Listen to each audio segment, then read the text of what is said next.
Hey everyone, it's Ryan, and welcome back to another live show here of the Rocky Mountain Cigar Show here at the Smokin' Studios.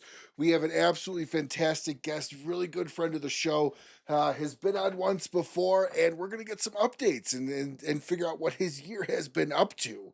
Obviously, for everybody that's following has already seen it's Kevin Gold from Rockefeller Cigars. Really, really excited to have him on. But before we bring him on, I'm wearing the shirt, everyone. That means your tickets are live. We are going to be talking a little bit of TGS tonight with Kevin because he will be there, and so should you. So all you got to do is go to smokin.com, or better yet, just go to thegreatsmoke.com and buy your tickets. I do not think there is any VIP left or available at all. So it's going to be in person, general admission, or virtual. I will be doing the virtual this year, as I will not be going this year. No worries. I get to see all you guys next year, or I should say the year after this next year. So thank you so much to all the show sponsors that remotely make this show possible. Obviously, please support all the sponsors of this program. All the way from Cigar Clowns, Cornell and Diehl, Big Sky, Kristoff, Sagrado, BAMF, Micallef, ROCF, Smokin.com, Dunbarton Tobacco and Trust, JM Tobacco, or I should say Espanola Tobacco, and La Aurora Tobacco. So thank you all very, very much for supporting and believing in the show. And let's go out and show them all a little bit of love, everyone. So enough of my rambling incessantly on and on, because nobody really comes here to see me. I mean, let's be honest here. Everyone really comes here to see the guest. And the guest of honor tonight, look at this guy. Look at this. We got What's the up, blues brother? brother himself, Kevin Gold. How you doing, brother? Hang tight. How you doing, Kev? Good, man. We're just chilling out here in South Florida and Pompano Beach, hanging out, freezing our asses off. It happens to be one of the cold days here in Florida. Oh, cold. What's cold? It was in the 30s You all live day down there. I've been here. here 3 years from New York, and you develop that lizard skin. Yeah, So but you're not what's used to cold? cold anymore. What's cold? 60? What's cold, guys? 60? Tonight, right now, it's about 68. I checked with the stagehand, 58. 68. 68. That's shorts weather. That's like summertime fun out here in Colorado. It was in the 30s all day out here. Oh, yeah, I can imagine. Colorado's beautiful, man. I used to ski back in the day. I used to go to Colorado all the time. Not really much of a skier myself. I have a tendency to fall down the hill versus actually ski down the hill. So, but how you been, man? What's new with you? I've been great, bro. And we've been trying to get this show together for a while now, for almost a year, right? So I'm happy that we set it up and we finally got a chance to do it. Yeah, almost a year. Yeah, I was just saying we talked about this show back at TGS and at Smokin'. Yep, last year. What can I say, man? You're a mover and a shaker. You're a hard guy to button down. You're always at lounges. You're always trying to sell cigars. I mean, what's wrong with you? I know, right? I mean, it's a wonderful industry. So I love going into shops everywhere and just meeting new people. And that's the best part about the industry, is every day meeting another person who smokes cigars. Oh, absolutely. Absolutely. So everybody who's watching, please go ahead and throw in what cigar you're smoking tonight. We're going to jump into our only segment of the show here, which is the What Are You Smoking Tonight, sponsored by Dunbarton Tobacco and Trust. So, Kevin, I am going to let you explain what this amazing cigar that I'm smoking, which is, honestly, I love your Lonsdales. This one's rolled absolutely fantastically. So I will let you explain what I'm smoking and then tell everybody what you are smoking. So that Lonsdale's interesting. We made that Lonsdale last year. We had it like about a year and a half ago. Lonsdale, which is a 6.5 by 42, and a Lancero, which is a 7 by 38, are probably two of my favorite sizes. I love small gauge cigars, but everyone likes them bigger, so we make them bigger. So that Lonsdale is Ecuadorian Habano with a Nicaraguan Habano binder. So you got double Habano in that. It's got Nicaraguan Dominican fillers. So you have a little Ometepe, Jalapa, and Dominican Piloto running through it. In the Viso leaf, right? We like to use the Viso because it's thick, full cut flavor. It's the high cut part of the Seiko. I love that part of the leaf. It's a really, this is like I told you when you were asking me if I had any Rockefellers. Of course I have Rockefellers in my humidor. This one's one that is usually always in my humidor. I love this size. I love the Awesome. Habano that you make. It's absolutely fantastic. What are you smoking tonight? Well, here's a little thing. If you're in the Great Smoke and you buy tickets, that cigar in your hand will be in the TGS box. Really? Yep. Well, fortunately, yes, I will be getting a virtual pass, So you'll have it in there. and I will have it in there. And I I'm just smoking love. a Nicaraguan Maduro. Okay. San Andreas, Pennsylvania broadleaf with Nicaraguan fillers, right? So you have the different regions of Nicaragua. You have Ometepe, that's volcanic soil, so you get a very citrusy taste to the leaf. You have Jalapa, which gives you a little sweetness. And you have Esteli, which gives a little spice. And you have Condega, which is a very aromatic. It makes it very aromatic, Condega leaf. There's no Condega in this one, though. So it's got Ometepe, Jalapa, and Esteli. And again, it's a Viso leaf Okay. Okay. for the fillers. Well, since we're on the topic of TGS, thank you so much, Steve Saka, for sponsoring the "What Are You Smoking Tonight" segment from Dunbarton Tobacco and Trust. Thank you so much. So, Kev, just because we're on the topic of TGS, what are you bringing to TGS this year? Anything fun, exciting, or new? Or So we're also doing the after party afterwards. okay. So we have a brand new cigar coming out of Dominican Republic. And all I'm going to say, because I don't want to reveal it, but it's our Dominican Blue line. It's a Lonsdale box press pigtail. Very floral, very Cuban-esque. It's very floral to it. Okay, I'm looking forward to that. That sounds interesting. But So we're not if going you're to talk too much about it. So if you're at the after party, that's what we'll have. What happens if we can't make it to the after party? Are we going to be able to get that as Yeah, an I'm sure you exclusive? get whatever we have left. I'm sure you're going to be able to buy through Ape to smoke it. Okay. So that would be the plan. If there's any left And over, then- to leave them. At the Great Smoke, our gift with purchase, we're going to have this beautiful lighter. If you guys can see that. Mm-hmm. Go in on that logo a little bit more. Okay, so here's the logo. Can you see it? Yeah, it looks real nice. The two swords and shield. Oh, and the crown. I didn't even see the crown. You were holding it back a little bit. Yep, last with time. the R in the middle. Yeah, that's It's got a real little, slick. if you guys can see that, you can put your cigar right on top of that, Mhm. like that. Nice. It's a 3-torch lighter, right? So you click it. See that? Very nice. It's also, I forgot to use these things. It's got hold on a second. It's got a V cut too. Very nice. And what size would that do? Will Toro. that go all the way up to a 60? Yeah, it might. It might. Okay. I haven't tried a 60 on it yet, but definitely a Toro or Okay. 54 Now, or just 56. do me a favor. Just put it like this in your hand. I just want to see for scale. No. Like put your hand up like this, and then put it like that so I can see for scale. Okay, so that is a good size. That is a kind of like a small table lighter. I love Yeah. that. I really like the bigger lighters because, I mean, to be honest with you, I'm never going to take something like that that looks that nice with me in my pocket. You know, I might put it in my bag, but Right. something like that, like when your buddies come over, you got them out in the garage, like that's where that comes into play really nicely. Plus with the three Yeah, and torch. it comes in a beautiful box. So that's our gift with purchase. So any 10 cigars gets you this lighter. Just 10? That's it, baby. Wow, I feel like you're giving that lighter away at 10 cigars. It's all about the consumer, my friend.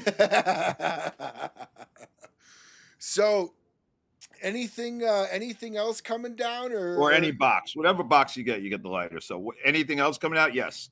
So we have another Art of Magic coming out, right? So this would be the fourth in the That's line. the We're waiting on the wand. artwork. For everybody that doesn't know, the Art of Magic is the Lancero wand that he puts out. So the Art of Magic, the first one was with Aganorsa. It was the original Art of Magic. I'm thinking of we had a Magician's beautiful wand. graffiti design on it. When Jesse was around, he designed it. That came out beautiful. The cigar was incredible that Aganorsa made. So props to Terrence. That was a great cigar we blended together. The second one was the Cardition that we made out of American Caribbean, Nicaragua. It was a box press Cameroon. The third one was the Magician's Wand that we made in the Dominican Republic. That was a Cubra, which is Cuban Piloto, Brazilian Alparaca. Yeah. In a Lonsdale, like a super Lonsdale. It was like a 7x42. And this one that we're making, again, I can't really reveal it, but it's going to be good. Well, I'm looking forward to it. I liked that Magician's Wand. I thought that was just fun and creative as well. It was a fun little spin on a concept. So is that what you're going to be announcing then at PCA? So that'll come out before PCA. Okay, so that should be coming out in 60 days. Then we have another cigar we're making right before PCA. Okay. So this is the year for me. This is the year of the Lonsdale. We have another cigar we're making in a Lonsdale that's coming out of Nicaragua. That's another Maduro, completely different than our line. So that should be coming out pretty soon. Okay. Is there anything specific you're bringing to PCA this year, or is no, not at all. Not at all. So this stuff's coming out pre-PCA. Pre-PCA. Okay. Now, question for you. Why do that? Is it because you don't want to deal with a PCA show exclusive, or? Because I'm not sure yet what I'm doing about PCA. Oh, okay. Okay. I mean, it's a huge investment. I mean, it's a massive. Most people don't understand. It's like 10 to 15K, depending on how many people you bring, your hotel, travel. And Kevin Gold only travels first class everywhere. I mean, he travel with the people, brother. Yeah, he gets the Bugatti limos and so yeah, okay, so you're not a first classer.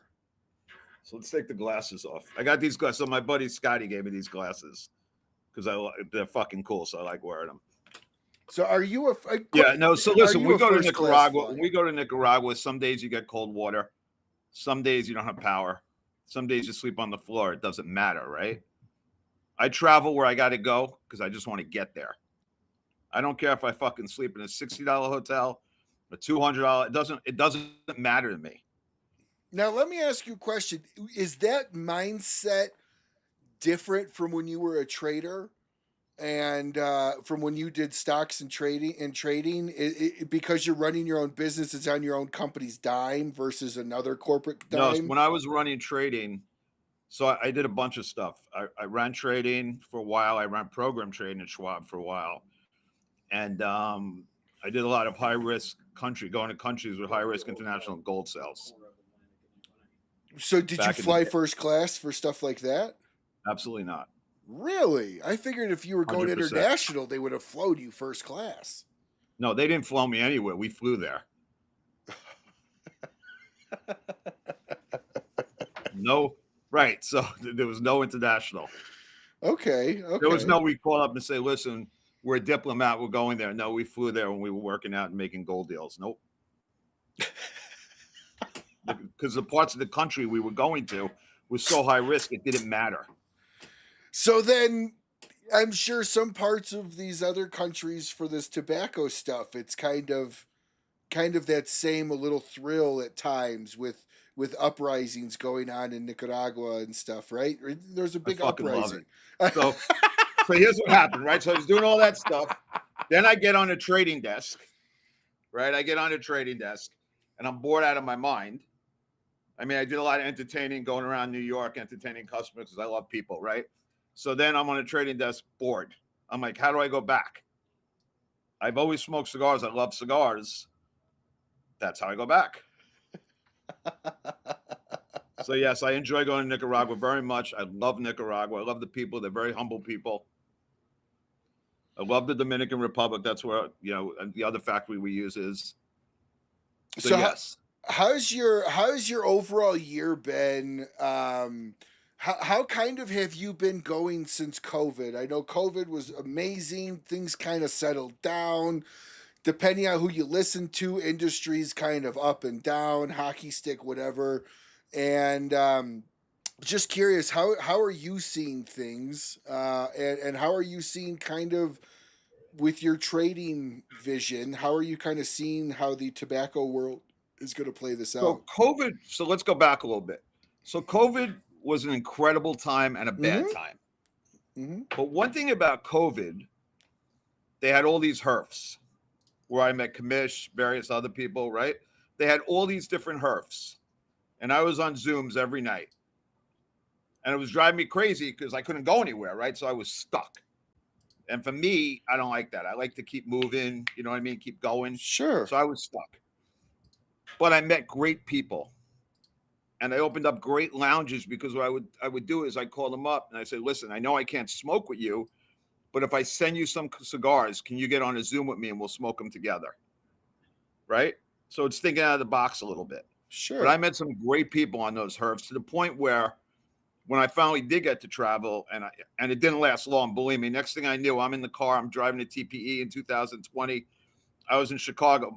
My wife's like, where you going? I was in Chicago, bro. 12 hours later, I'm in Chicago. 16 hours later, I'm in Chicago. The next thing I know, I'm in Colorado and I'm in Vegas. And then it took me 22 days to go home. But I had a thing, like a lot of those people I met on the herf, I wanted to go visit them. So I give you a perfect example. My friend Tyler from Wichita, great guy, which I haven't seen in a while, which sucks, but I haven't. But I just randomly showed up his garage one day with a bottle of Rockefeller vodka and Rockefeller cigars, and we were just chilling out in his garage, man. I never met the guy before in my life. What a good guy. So when I mean it's all about the people, it's all about the people. But that's a lot of the fun with cigars, though, right? Is Yeah. cigars just opens that up. So you've been doing this now for how long, Kev? 8 years. In those 8 years, how many would you say you've met the better people across your career in the 8 years in the cigar world versus the trading desk, as far as like But close friends? as far as close friends, 100%. You know, back in the trading world, it was all about money, craziness. Everyone was uptight. Everyone was stressed out all the time. And I used to say to him too, I'd be, hey, listen, just meet me at Carnegie Club. We'll smoke a cigar tonight and chill out. So what's been some of your And then I got him off guard, right? Because they don't want to be pitched and sold. So I had him off guard. And they became good friends, right? You got to see the forest through the trees. So it's not about the first sale. It's about building relationships. And I tell this to everybody, my reps, everybody. It's about building relationships.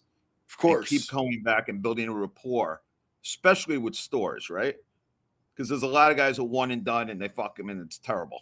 It's about building a rapport and building relationships across the board. And then they become friends and they become friends. And eventually they work for you by putting a background together and hanging your banner. Oh, these guys, they actually are both going to be with me at the Great Smoke. So yeah. See, look at that. Look at that. He's giving you props. You got to see, that's what happens with the cigar world. You become friends with people and then you got to take them places. And he literally just baked chocolate chip cookies. Well, now you got to bring them. Now you got to bring them. Now you got to bring them to the. Sure. Guys, look at these cookies. He's a fire. He baked them himself. Is that from scratch or from dough or from like a? Is that from dough or scratch? Dough already made. Dough already made. Well, yeah, hey, still good. That works. That works. He had to put them on the pan, right, and not burn them. I usually burn them. So these are pretty good, dude. I wouldn't think anything less. It's not my first time. All right, so we're announcing now. You got to attract all the ladies. Of course, it's not your first time. We're announcing now when you see Kevin, you're also going to get a 10-pack of cookies. On your second box order only, though. So You're gonna have Scotty down there baking.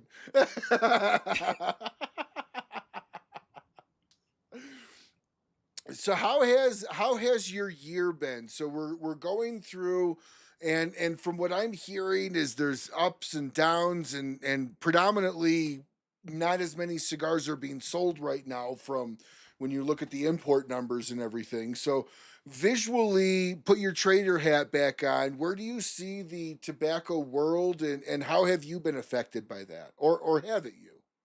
So tobacco prices obviously have gone up, right? Everyone knows everybody's raising their prices. We're probably not going to raise them till January, but they are going up. Nicaragua's always a risk of weather. There's always a risk of weather and crops getting ruined. Same with Dominican Republic. That's always an issue. But as far we've grown this year, so as far as that goes, it's been great. On a personal level, I had some shit I had to deal with, so I couldn't be on the road as much. I got hit by a drunk driver in April, which sucked, which I'm still healing from. So that took me off the road for a good 3 to 4 months. How bad was the accident? I'm sitting at a red light. I get slammed from behind. Oh, you're stopped. I'm stopped. I get slammed from behind. She was on her phone. Wow. That's how bad. Yeah. And, you know, the car was a little damaged. Cars could be fixed. The point is, I was blocking her from a main highway where she could have T-boned the car. So I got a couple of bruises, got beaten up. It is what it is. I probably saved somebody from getting killed. So that's probably what God wanted, right? So you were first in line. So you didn't hit anybody. I was first in line. I probably saved the person crossing the intersection that could have been killed. Yes. Or multiple people, multiple cars. Right. It could have You been never a know. huge pileup. Yep. You know, don't get on your fucking phone. Like, put it down. A text. I'm almost home. It's not worth it, because then boom, you're not going to be almost home anymore. You know. No. And it's just it's not worth it. So how were you laid up? Were you in and out of the hospital? Yeah, I was laid up for a while. I mean, my neck is still a little fucked up from it, but I'm getting better. Okay. Did you have to go, no surgery, no repairs? Well, if you talk to my doctor, he wants me to get surgery, right? It's a C4, C5. I'm not getting surgery. Okay. Maybe I am, maybe I'm not, but I'm not doing it right now. Okay. But tomorrow, you know, next week that might change. I don't know. So you. But he tells me I need it. So. Well, over Christmas, when you can relax a little bit. So how often are you back and forth between here and Nicaragua? Try to get there every 3 months. And how long are you there for?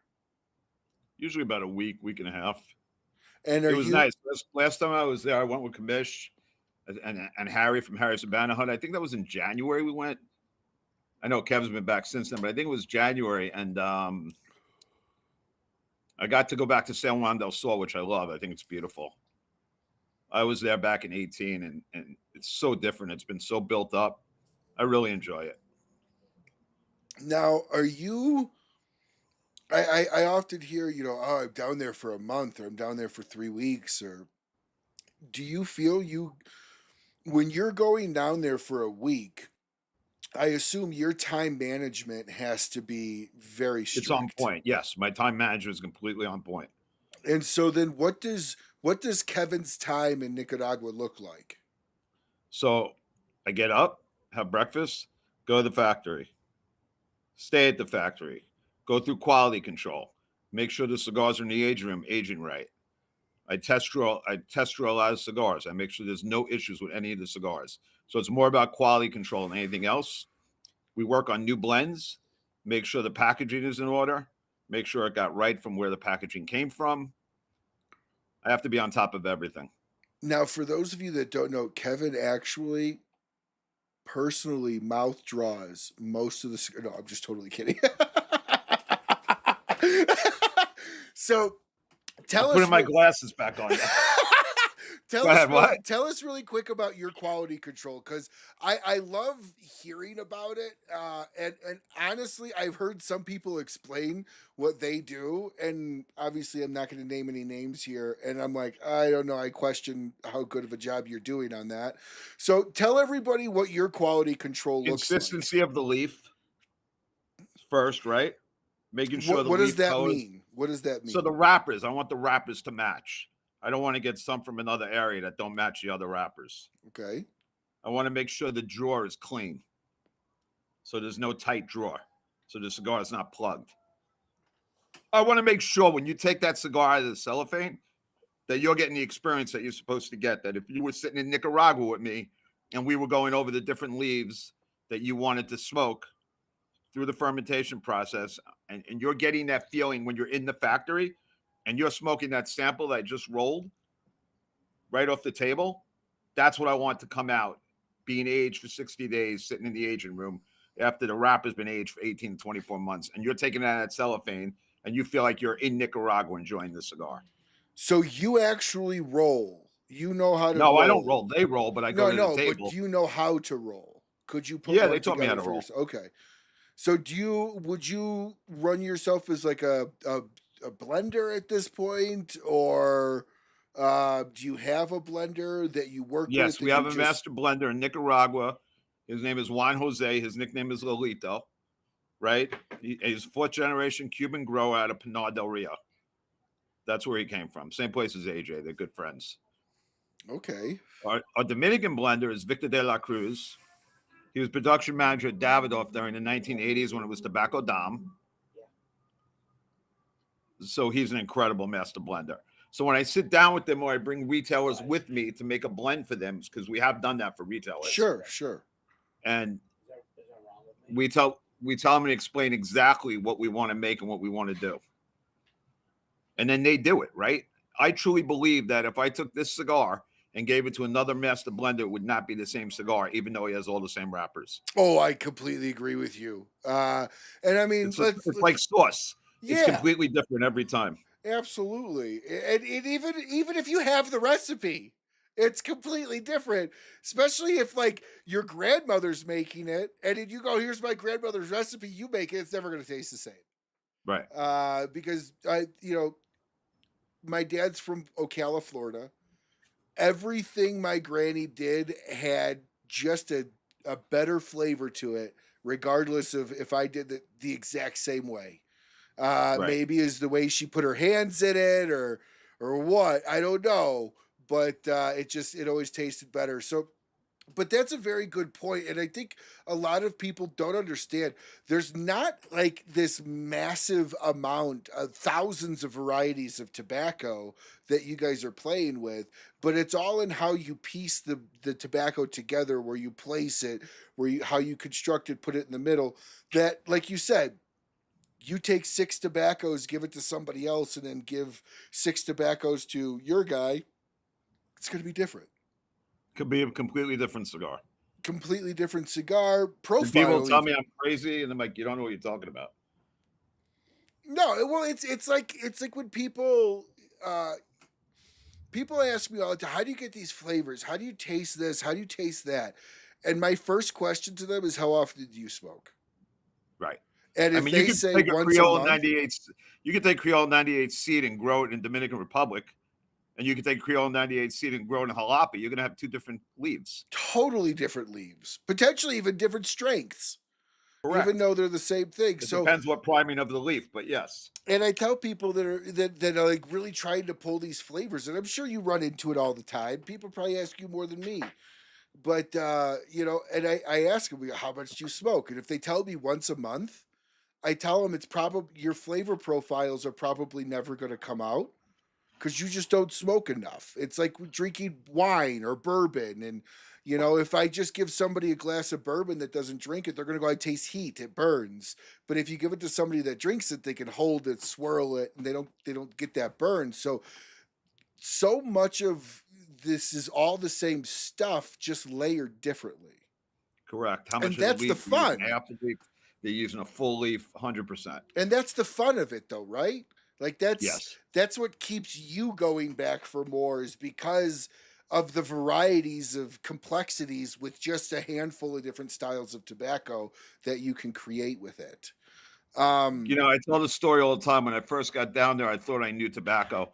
I thought I knew cigars, right? I smoked them on Wall Street. I smoked them with my friends. I had no fucking clue, bro.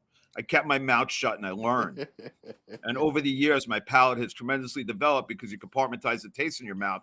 So when you pick something up, you know what you're smoking. You get that flavor of the leaf and it pops out. So then if a retailer says to me, hey, I want this kind of cigar, I want this kind of, first thing I said was, well, come to Nicaragua with me. If they don't want to go to Nicaragua with me, which I want them to, but if they don't, then I'll find out what leaves they want, what flavor they want, and have the master blender make me something. Now, when somebody goes down for a Nicaragua experience with you for blending something, is your goal to blend something that they like in that week? Or at that point in time, are you kind of like sifting through various things and then you'll come back to it or bring them back down at a later time for additional? Does that make sense? So usually from talking to them, we pick out in our heads, right? We come up with a blend. I put it on paper, and then I bring them to Nicaragua with me, and we go through different leaves and different fumas and try to figure out fumas. I didn't mean leaves, fumas of the different leaf, and try to figure it out and see if that's what he wants and that's what it works. Usually, I'm not trying to be cocky, but usually I hit it 7 out of 10 times. This is a family show. We can't talk about hitting it 7 out of 10 times. I mean, that's a little too right? extreme. But no, but that's also a side of a good staff that you have, a good team around you, that you can have somebody that says, I want XYZ, and they go and put it together and can get it done in that first go around.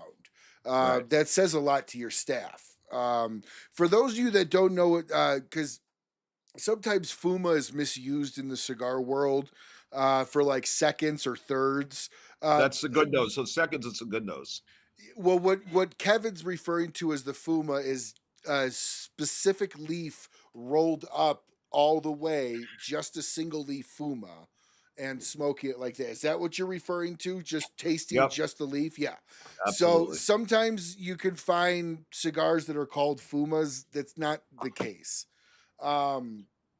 So then, Kevin, you do the whole like put these 3 fumas together, smoke them together, take this out, put this in. So you'll Not have all the like time. 4 or 5 Sometimes. going. Not all the time. Sometimes they usually just go to the rolling table, tell them what we want, and then he comes back and we smoke them in the office and figure out if this is the right blend. So you having fun with all this? Is this getting old for you? You've been in this 8 years. No, I love it. Is this what is this where you're gonna end your career with? Is Rockefeller Cigars? Yeah. I mean, I'm turning 60 next year, so. No, you got a long time, but I'm saying like we're not. Yeah, thanks. We're trying to get rid of me already. We're not going. What's that all about? We're not going to see Kevin sell. Essentially, is what I'm getting at. You're going to stick around with Rockefeller and take it to the nth that you can. Is that your goal? Yes. Okay. So when you moved from New York down to Florida 3 years ago, how much of that was a business move versus just wanting to get the hell out of New York because it's too expensive? So we're going to talk politics now? No politics. No politics. Exactly. So, a lot of it was business because living in Florida, I'm closer to Nicaragua. Mm-hmm. I'm close to the Dominican Republic. I can get where I need to go quicker. But there was some other. What does that say? Kevin's future is so bright he has to wear shades. I like that. So what were you going to say? I lost my train of thought. No, but yes, I moved to be closer to where the tobacco is being made, right? So you can catch a problem before it happens. So I have to fly somewhere. I hop on a plane. I'm there. It's no big deal. Where in New York, it'll take me 5 hours to get there. And a lot more of an expensive plane ticket. Long term. Yeah, that's true. A lot more. Plus, I mean, New York's probably double the cost of Florida to live there. Yeah. Depending on where in New York you live.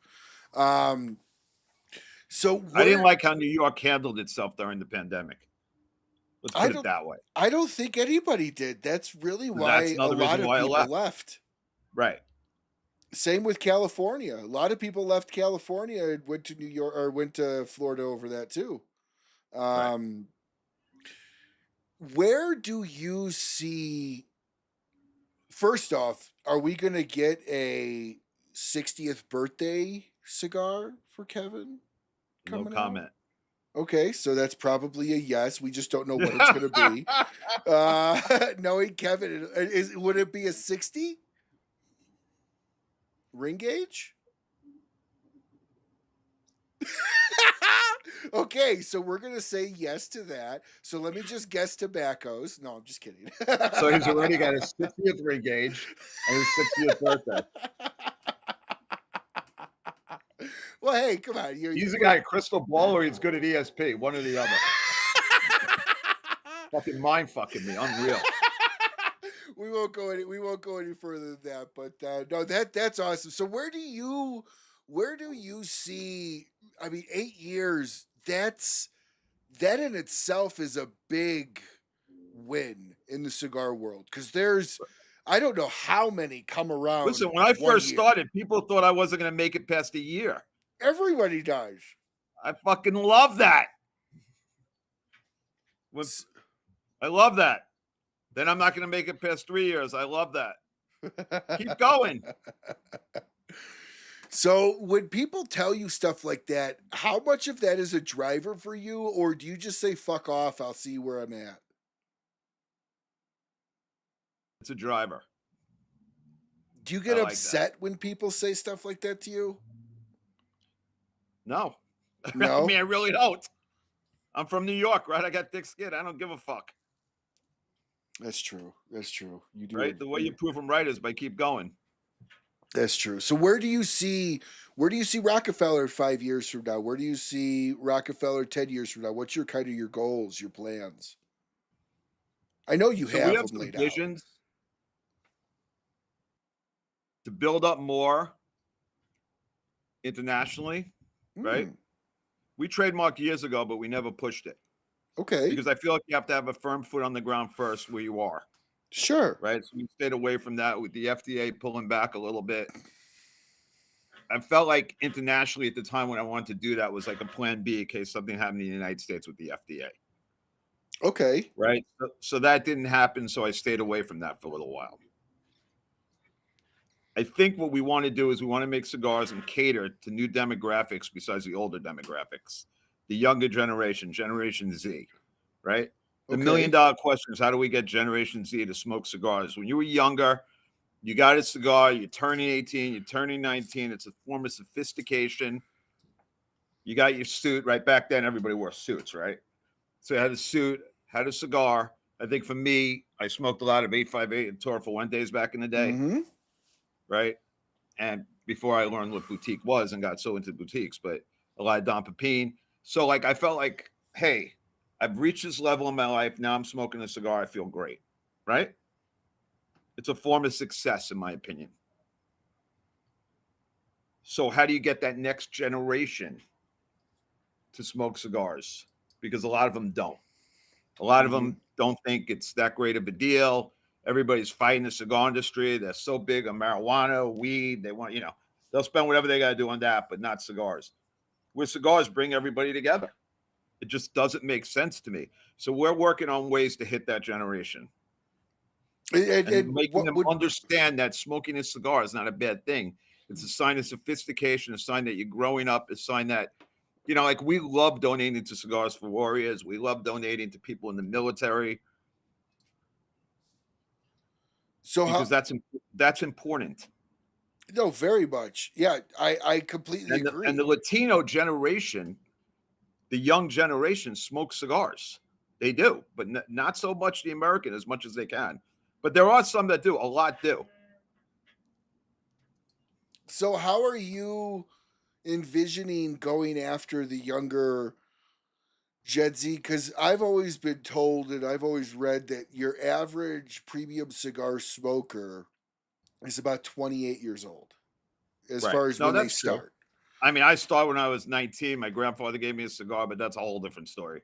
No, But true, I yeah. didn't really start till I was going to De La Concha in New York City, and Lionel and George were teaching me all about cigars. And I was in my 20s, probably 26. I think a big part of it is education. I think a big part of it is, they like collecting stuff, making it special, making it pop. A lot of the marketing, I think that's key. So we're going to spend a lot of our money going forward towards marketing. You have a good name too, as far as like a prestige, for the younger population to draw themselves to Rockefeller. Right. It's a name that just when you hear it, just breeds success and elegance, just by the name Rockefeller. One of the original partners was a Rockefeller. Like a legit Rockefeller? Legit Rockefeller. The name of the company is Vintage Rockefeller Cigar Group, spelled just like every other Rockefeller. Because you bought this, right? Yes, I was partners with someone, and I ended up buying the company. Yep. That's what I thought. That's what I thought you had said the first time you had come on. So where do you want to expand to internationally, and why is international somewhere you want to go? And I'm only asking that because the regulations are crazy from what I understand. The prices are significantly more expensive. You make less potentially per stick over there. So why the push for the international when there's 1,600, 2,000 shops here in the US to take over? Or is it just too saturated here? No, it's not too saturated at all. When I came to South Florida, everyone's like, oh, it's real hard for boutiques. Again, that's a challenge, right? I like challenges. It's too hard for boutiques. And we're killing it down here, man. We're going in, kicking ass and taking names, doing the best we can. So why go after Europe? Why make Europe? So I like England. I've always liked England, right? Back in the day, I like going over there. Now it's a shit show, but that's all another story. But I was also someone who's really big into castles. Okay. So I want people smoking my cigars around castles. So you just want a business expense to Hold go on, to look Dubai at is a money machine in the Mideast. Okay, that's true. Right? That's true.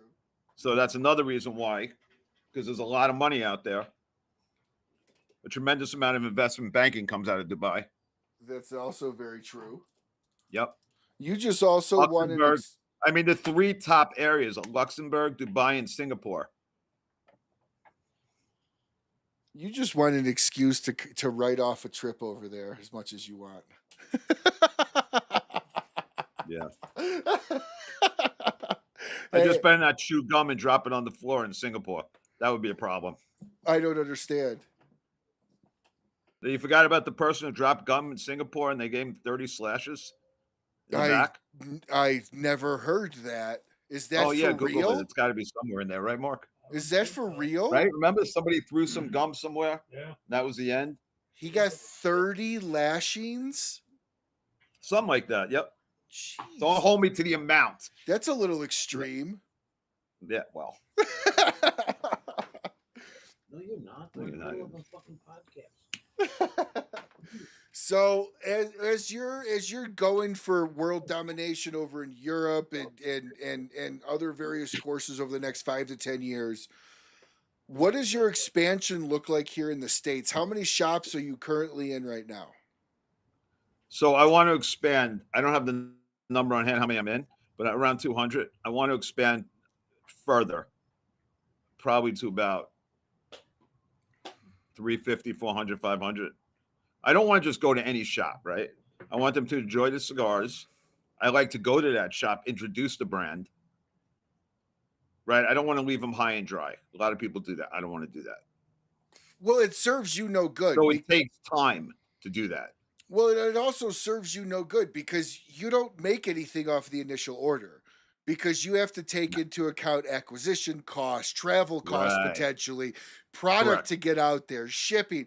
You're really only making money on probably your your second to maybe even third is when you're really starting. That third reorder is when you're all right. Now this client's sticky. Now we're moving Absolutely. That's something. what a lot of people don't understand. That's why you got to make the cigars good. You want to introduce them. You want people to keep buying them because you don't start making money until probably the third reintroduction of the cigar. Correct. And that's a lot of expense for you as a business owner. That's a lot of upfront that I don't think Well, that most people understand when they're like, I want to make a cigar. so let's say you sell to 50 to 100 stores starting, right? Okay. And you're finally making money off of that. Now you want to expand. You need more inventory. So you got to lay out money for the inventory to grow the inventory, right? And now you're into 200 stores. So now you need more product. Then you go to 300 stores. You see, you keep making the wheel keep going round and round and round in a circle, but you're profitable. At what point in time would you feel uncomfortable store wise to where it's becoming, as you sit right now? I'm not talking about as you grow and expand. I'm talking about like right now, today. What would be like, oh, 300 would be too much today, but like 250 would be about where I would want to be? I don't know. That's a good question. I'd have to think about that one. Right now, I'm comfortable where we are. And see that, but that says a lot too, because the more comfortable you feel, the better the brand is. You know, when you're having fun, you're winning. Yes and no, but if you get too comfortable, you get complacent, you don't expand. That's right? true. That's true. So you How- want to expand. How often are you traveling around to these different shops, and where are you going to be at over the next couple of weeks? I know the holidays So are I coming was up. so I just got back from Georgia and South Carolina. Mm-hmm. Right when I started feeling a little better, I got back on the road. I went to Georgia, South Carolina. It was in North Florida. Now I'm going to New York City. My dad's having his 90th birthday, so I'm gonna go up and see him. So we're gonna do some events up in that area. Probably drive up, so go through Virginia, North Carolina, Virginia, up to New York. So you're And old. then I come back down and I'm flying to Texas to Fort Worth and Dallas.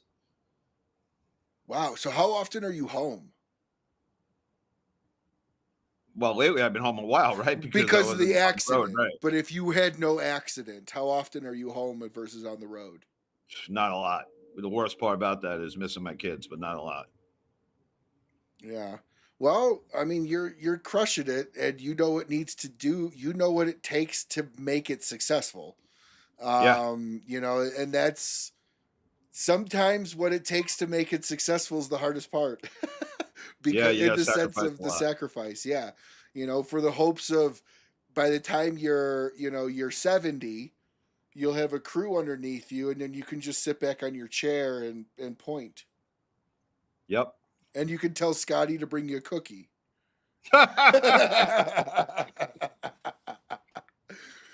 So with the holidays coming up here, what does Thanksgiving look like at the Gold Residence? What is what? What does Thanksgiving look like at the Gold Residence? So we're gonna have actually a quiet Thanksgiving this year. So when I lived in New York for years, what we did is we had a whole family Thanksgiving in Westchester on Saturday. So everybody was there. For years, it was a tradition. When I moved down here, my brother and sister both live in Florida, in South Florida. They're doing their own thing this year, and we're just doing like a buffet type of thing at the house with the kids. Oh, so no in-laws over or Not this year. nothing? Okay. All right. What about Christmas? Is that going to be the same for Christmas for you? You're going to do a low-key Christmas? Maybe. We don't know yet. Not sure. So, were you the last one in your family to move to Florida? The last of the siblings, yeah. The last of the siblings, okay. No, I'm sorry. My brother. No, my brother was after me. But everybody's down there now. Any other family involved in Rockefeller? No. They just ask you for free cigars, or do they smoke? Yeah. Yeah. You ever put them to work boxing stuff or packaging? Listen, my son's a genius. He could probably run the whole company. But he Yeah? was talking about going in the Navy a month and a half ago. So Now, is that something that you would like to see as your son come in? And does your son smoke? My son does not smoke. Okay. All right. Well, that might make it a little difficult. Right. But does he just not like cigars, or is it He's just 17 years old. He ain't old enough. He's so not you- old enough. So you can't. So you. Right, Mark? He's not old enough. So we just shouldn't say if he does or not on the show. Now you got it. I didn't realize he was 17. When you were talking about going to, I was thinking maybe he was going Read through between the college. lines, right? Exactly. I was thinking maybe he was going through college or something like that. No, gonna go not in yet. as He's an going to officer. college soon. Okay, is that your youngest?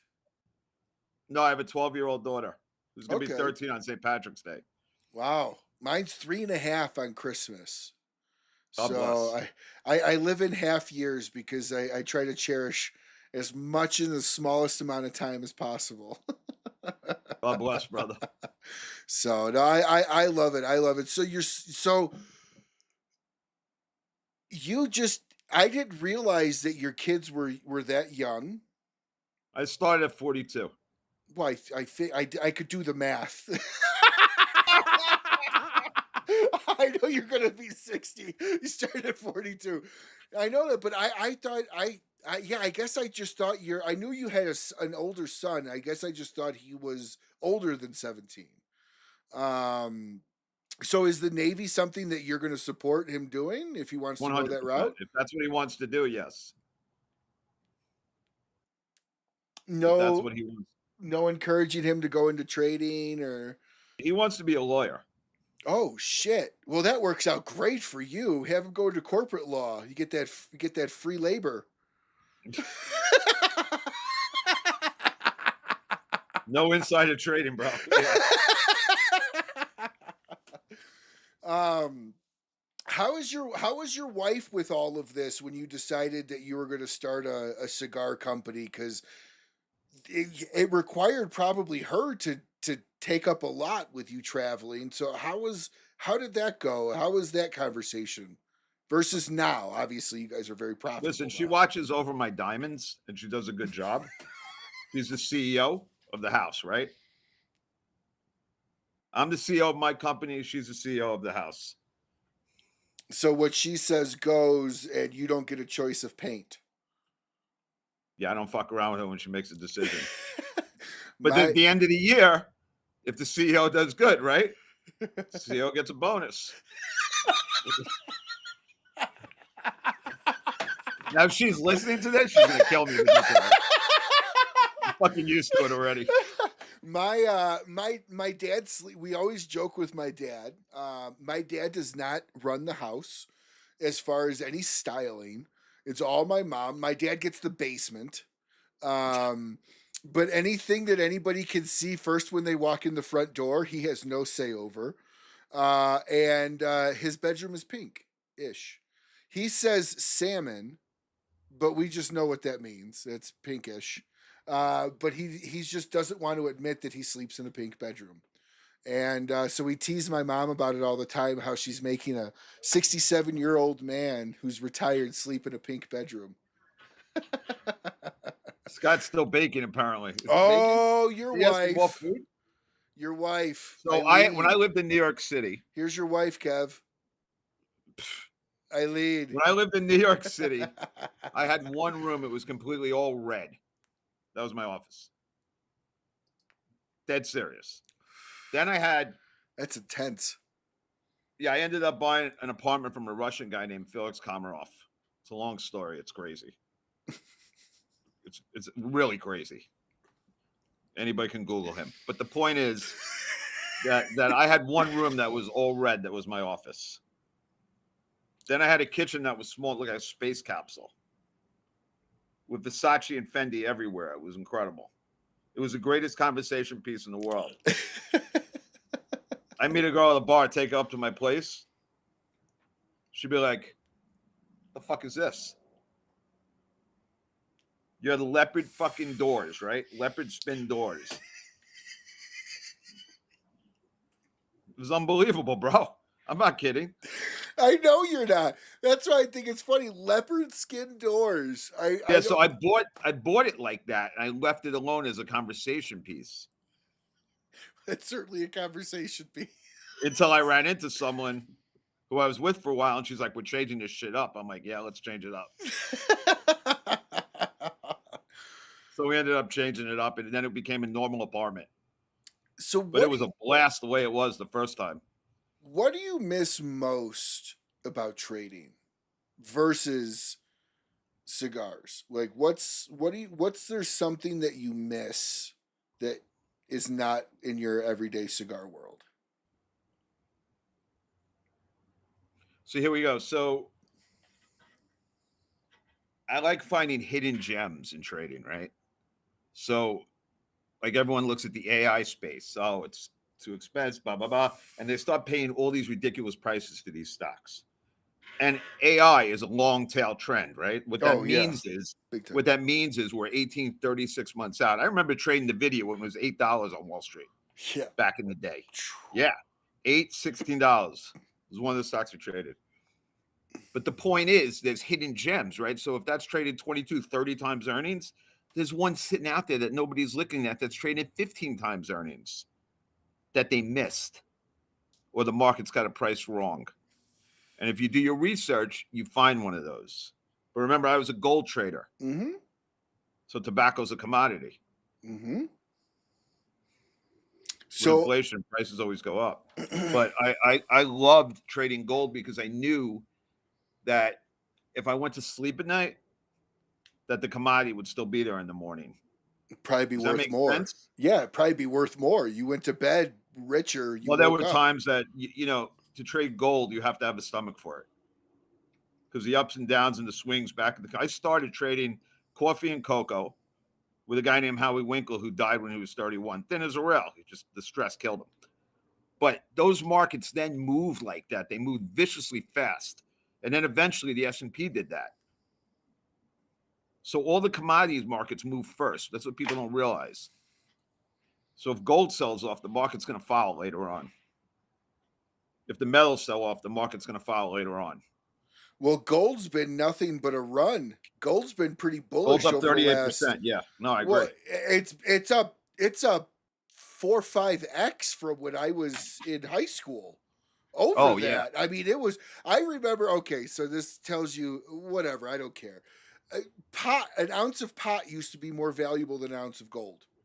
Right. An ounce of pot used to be $350 when I was in high school. An ounce of gold was $275 to $250, and now Right. gold's at almost over $2,000. So like that's gone. It hit 2,700, 2,800 and sold off. Yeah. Yeah. So those have been riding pretty good.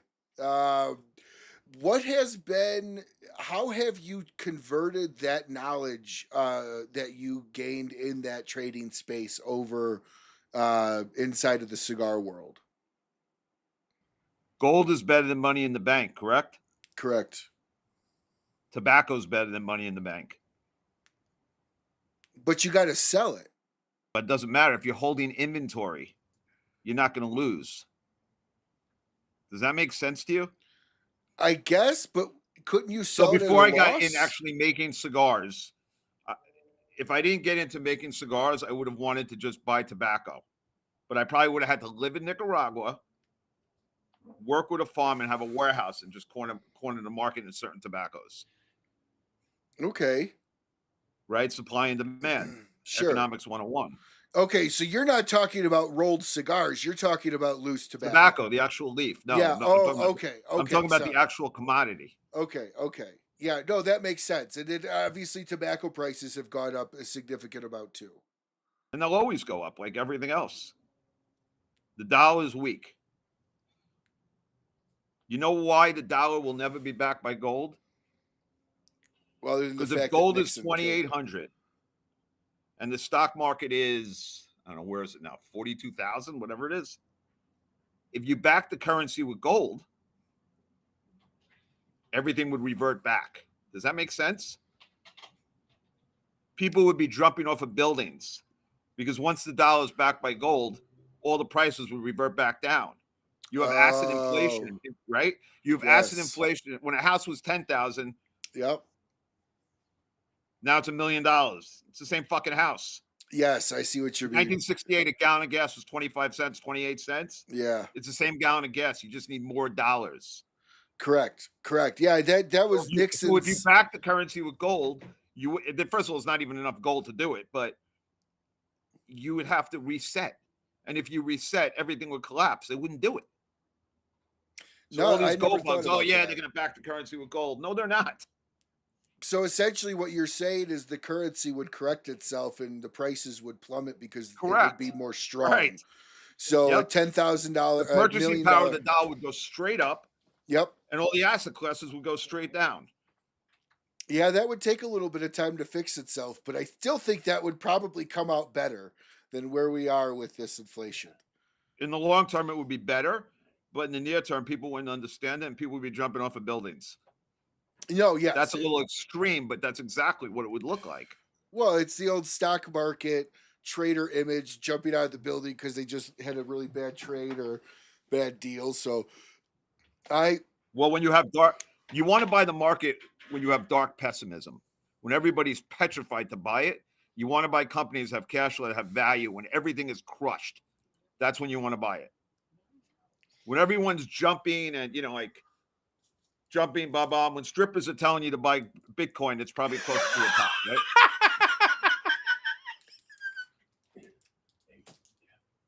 So when the information trickles down that far, it's probably too late. Exactly. So is Victoria. It looks like your daughter is on. Hi, Dad. It's Victoria. What'd you say? It looks like someone responded. Hi, Dad. It's Victoria. That's my daughter. That's what I thought. Yeah, Fang. Hi, Victoria. Fang the Lost Wolf Soul. That must be a book or something she's into. No, that's a good point. I mean, yeah, if gold was to come back, but like I don't know. I think Nixon screwed us, but that's for a different topic, a different day. So correct. We're talking about cigars, but tobacco is a commodity. It's correct, safe. Correct. Why did you remotely even want to get into cigars? Why? Like, other than One, you because I liked got to it. go to those countries. Two, because I love people. Three, because now I love the blending process, and I always smoke cigars. Yeah, but at first, did you think it was going to be what it is now, or was it kind of just a hobby business started with a bunch of partners? So I was still working on Wall Street when I did it. So I was halfway in, but the old expression is you can't be halfway pregnant. So you're either all in or you're not. In anything in life. So I was all in. And I must have been out of my fucking mind, bro, when I first went all in. I'm sure. That's what I'm saying. Your wife was like, "You're leaving your job for what?" Okay. No, But she was all for it. She was cool. But you also had a lot of stress, so this is just different stress, different types of It's a stress. different kind of stress. Do you like this stress better? Yeah. You like being the master of your own world in this way? Yep. No boss other than you? Right. I like that. Well, I just lit up the gold series from you. San Andreas box press. Yep. San Andres box press. San Andres box press. That's very true. It's a very, very good cigar. Where do you see 2025 versus the last 5 years? You had said it's the year of the Lonsdale. You're coming out with some stuff. You might have something special for your 60th. Is this going to be Rockefeller's big release year where you're going to have quite a few potential new releases? More than because I had? got set back this year, which screwed up a lot. Mm-hmm. This year into 25. Yeah. 25 into 26 probably is going to be big release years for us. Yes. Do you have anything exclusives at all being worked through with Smokin, or anything you can talk about with that outside of the TGS world? Well, we have the TGS one we're doing that night. Correct. That's it with Smoke In. Okay. But we're working on another exclusive. Okay. So do you like the exclusives a lot versus I the love the core. exclusives. What's the difference in your mentality in an exclusive versus a core? So when you make an exclusive or a limited edition, it becomes special. There's only a fine amount of cigars. And I like the person I told you to go to Nicaragua with me. So it creates a real experience. So when it comes out, it's real special to me, if that makes sense. Sure, sure. Plus, it's a limited run. Limited runs have a tendency to sell like that, especially for a Yep. brand like yours. You're well established at this point. Yep. I like having limited runs for me work great. I love them. Now, do you prefer like shop limited runs or do you prefer Rockefeller limited runs? Shop limited runs. Why? Art of Magic, we have the Rockefeller limited runs. Mm-hmm. And I think we're going to start a whole new line of something else soon. Why do you prefer shop limited runs? Because everybody in the shop gets to enjoy it. You know what I mean? For that shop. Okay, so it's the partnership, it's the experience of the partnership shop with the retailer. Yes. So it's the partnership with the retailer and the experience together with all his customers in the store.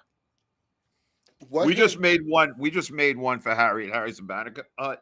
It's a 6x54 Cameroon. It took a while to make the box. Had some rain in Nicaragua. It was a real pain in the ass. Whatever. The cigar was incredible. It's called Vanished. Because nobody knows what happened with Jesse Flores. And he designed the artwork on that box. Now he actually made Harry a painting, for both of us, a one-on-one painting, and we put it into the box. It came out beautiful.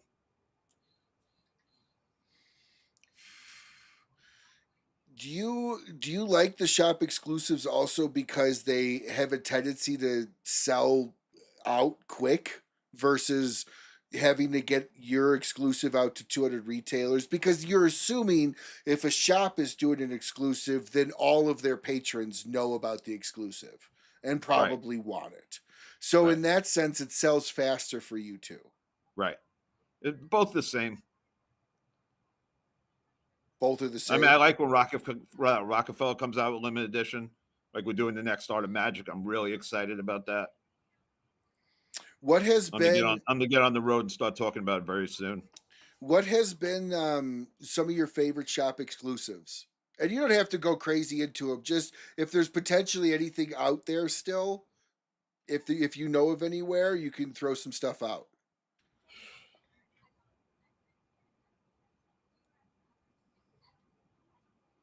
One we made for Underground called Smolder Jar I liked a lot. The NFG event. I thought that was a great cigar. Yeah, somebody actually mentioned that in the comments here. About because it was a Lancero, right? Lonsdale. Oh, okay. So Richard said Smolder Jaw Lancero, so he spelt it wrong, but so that was a Lonsdale. Okay. Are those still available or are those gone? I don't know.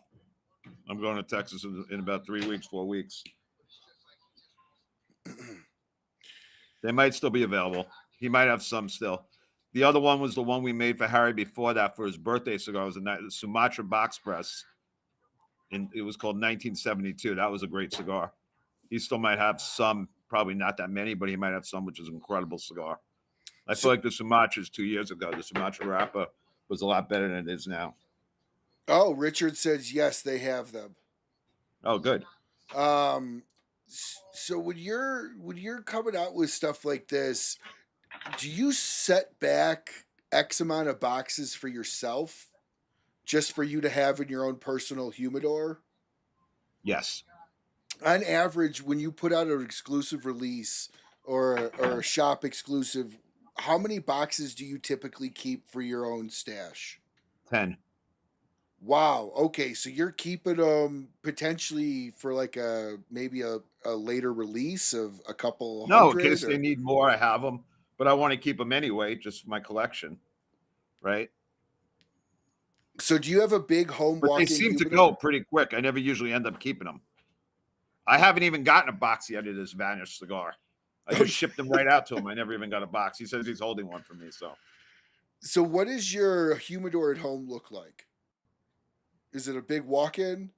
So I had 2 big towers, but because we haven't bought a house yet, we're still renting. We haven't found a place yet. It's sitting. All those towers had to be released and sitting in Tupperwares right now. Okay, so would you? Thousands of them.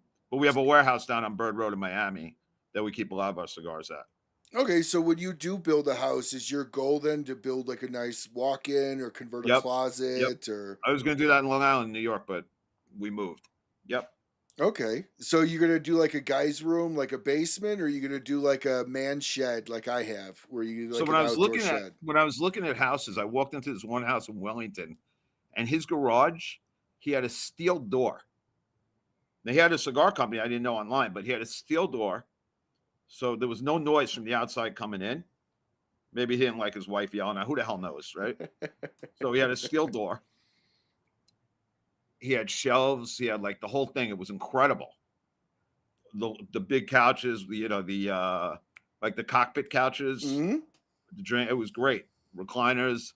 And I saw that. And I had pictures of it. We didn't never bought the house. We almost did, but I have pictures of it. And I want to emulate that. Imitating is the best form of flattery. And that's what I want to do. It was absolutely beautiful. So you The want whole entire room was like a man cave, like I've never seen. So you're gonna do a garage conversion? Yeah. Nice. I mean, then you can't get in trouble for smoking, because it's outside. Boston Jimmy's got a garage conversion. Yes. But I want to do it 10 times better than that. And Boston Jimmy's a good friend, right? But I have envisioned in my head what I want to do. So when are you? When would be the estimated time for you guys to get into a house down there? We're looking now. Are you looking for hopefully or springtime next year, or are you holding out until you get the perfect? No, I mean like next 6 months. Okay. Something like that. I'm looking now. 3 to 6 months. I would have done it. Listen, I rented because it was like a put on the housing market. Sure. Betting that prices would come down. They never came down in South Florida. So I made a mistake. It happens. So now, but with rates still at 7%, mortgage rates, it's not going to matter.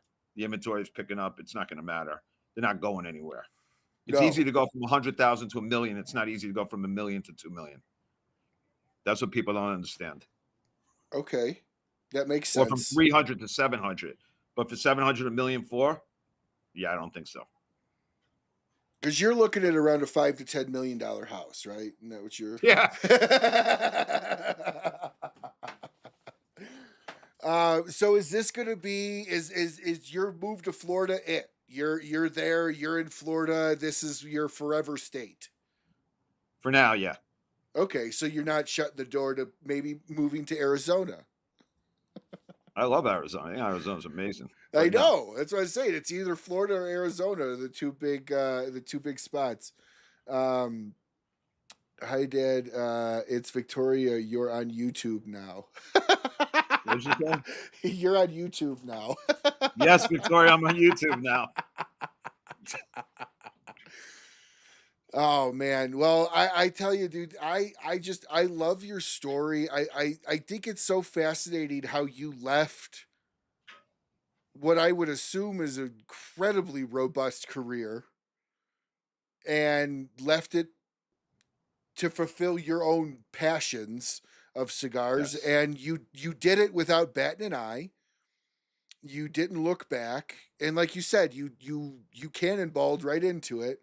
And you've built literally something from nothing. How does that make you feel as somebody that can look back? I mean, 2 more years, you're at a decade. How many businesses do you know, probably more than you can count, that don't make it 10 years, let alone in the cigar industry where literally everybody says, oh, there's hundreds of brands every year fail. They last for 6 months. Like, at what point in time will you feel you've made it as a brand? Not yet. But the stuff we got going on for the next year and a half, I think then. What would that mean when somebody asks you that question? What would it? If I feel like I mean? made it, feel like I made it, I'm complacent. I'm not going to work hard. I'm going to sit on my ass, and I'm not going to get anything done. Okay. Does that make sense? So in your mind, when you made it, it's kind of like you don't have anywhere else to go. So the reality of it is, in your mind, you're never going to feel like you made it. Probably not. That's who I am. because that drive is that's what you do for your drive. Yeah. My Your father envision. always instilled drive on me growing up as a kid. Right? You hated him at the time, but then you realized he was right. Like they always say. But yes, that's true. So you're somebody, and I've experienced this too. I've been in sales 20 plus years, 24 years at this point. I've made the six figures, and money is a hard driver in life when you've made that money. It's kind of, and for those people that don't understand, if they haven't made a goal that they've set out for themselves, once you get there, it's not as much of a driver as people think it is. Or at least it wasn't for me. So, what is a driver in your life? What was your driver in the trading industry, and what is your driver, and how has your driver changed to now? So in the trading industry, I really didn't have kids, right? I was out almost every single night till 3 o'clock in the morning. I was having a blast. I got to be careful what I say because my daughter's on here now.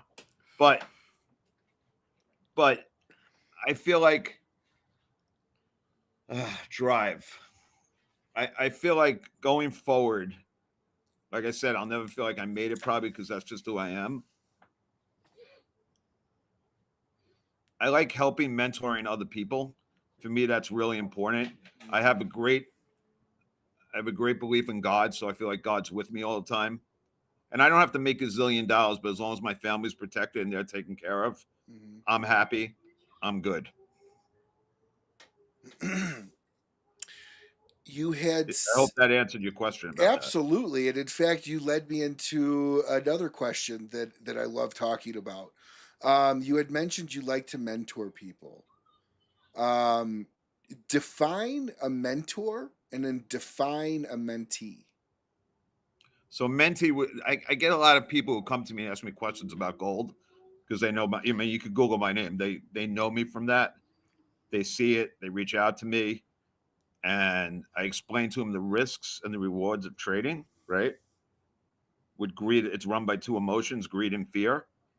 And if you go against those emotions, you're going to make money. If you don't go against those emotions, eventually the market's going to win. Correct. Right?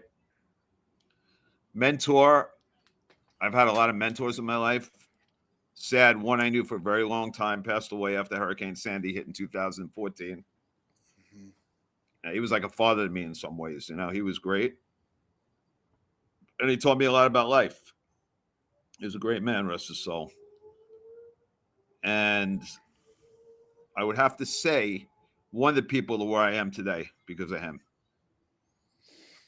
So, what makes what makes a great mentor versus just a Somebody mentor? that listens to you, understands you, and could guide you and help you in the right way for where you want to be.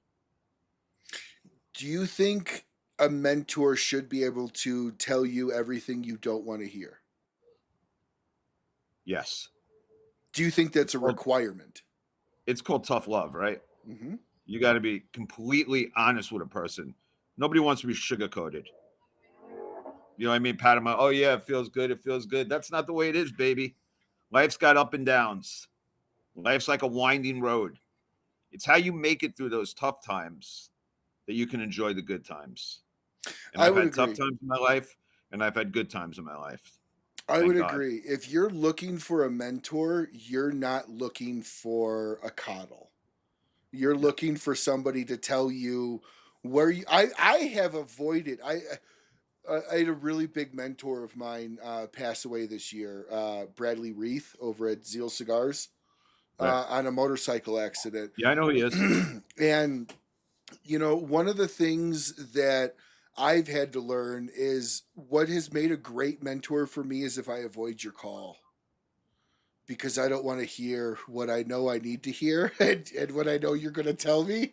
I think that's a great relationship because It is. I love hearing it, but I also know what's coming and I don't always want to hear it. So when you look at taking somebody under your wing, it's nobody puts out like a interview. Hey, you're my mentor now. They just kind of happen, right? It's one of those relationships that it's unstated. It's probably just comfortable, right?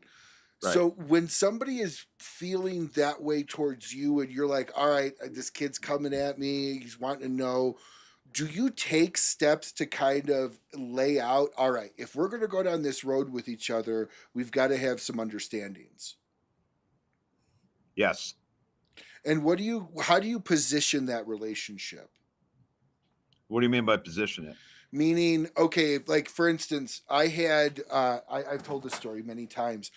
I had a CFO working for a really big company, took me under his wing. We became really good friends. I was doing his marketing, and I would call him all the time asking for advice. Eventually, he got tired of giving it because I never took it. I did the opposite. So he sent me a bill with an estimated amount of hours and what his hourly cost is. And he said, if I'm not going to listen to him like everybody else, then I'm going to pay him for his time. But if he's giving his time freely, he expects it to be listened to. And that was a kind of a come to Jesus moment for me to be like, oh my gosh, yes, you're 100% right. I totally see where you're coming from. So those were kind of guidelines that we had to lay down in our personal relationship of, if I'm going to offer you advice, don't never take it, or else why am I giving it to you? Right. So do you kind of, as you feel this relationship moving forward with somebody, do you kind So you of asked me, steer you asked that? me earlier, right, what I was drinking. So I'm sober 40 years of alcohol and drugs. I had 40 years this year. I've helped a lot of people over the years stay sober and not end up dying. Right. That's That's one of huge. the greatest feelings in the world when someone calls you up and say, "Hey, I'm sober 6 years," or shows me his chip. That to me is incredible. So, like I said, when people bet against me, that's really not a smart move because I've been through everything. I've been through a lot. I've had a lot of mentors. And when people don't want to listen to me, it's their fucking loss. Either do it this way. I know from experience. I'm not 100% right all the time, but I'm giving them my guidance and my experience. If you don't, you're going to find out how it works. And sometimes people have to do that. They have to find out themselves how it works. Oh, that was the only reason why I listened to my mentors, is because I crashed and burned, scraped my knees, had bloody noses, broken arms. I mean, I So failed did I. miserably. That's It failed miserably. And I'm one of those people that I always know when somebody is serious in their life because they have a mentor. right. If people don't have mentors, I feel you're just aimlessly going through the world unguided in some fashion and hoping That's for the true. best. Um, and now I have mentors for personal life and business, and some crossover. Is a personal life mentor different from you than a business mentor? Yes. How so? So I don't let my mentors for business get involved in my personal life. I have people in my personal life that I could reach out to if I need advice or something, which is great. So you But I keep have a them whole team separate. of people, and I've had them for years, that if I have an issue with my company or I have a question, that I can reach out to them at any time, and they're going to give me advice. It's my choice to listen to them or not. They're very successful people. So most of the time, I probably should listen to them because they've already failed and learned from it and didn't make the mistake. Why am I going to crash and burn and make that same mistake that they did and it was the wrong way to go? No, that's very true. I We had a get forks in the road in our life all the time. every day. Right. If there's a successful guy who told me, don't go down that fork, and I'm going to be like, hey, when I was younger, fuck you. You don't know what you're talking about. I know the answers, blah, blah, blah, blah, blah. But when you're older, you become more wiser with wisdom. And you know what? That guy's right. He knows what he's talking about. He did it. He failed already. Why am I going to fail if he failed already at it? Why am I going to challenge it?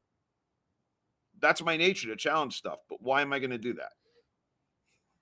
No, it's better to learn from other people's mistakes than to necessarily make them yourself. Yeah, I mean, they say it all the time, but it's true.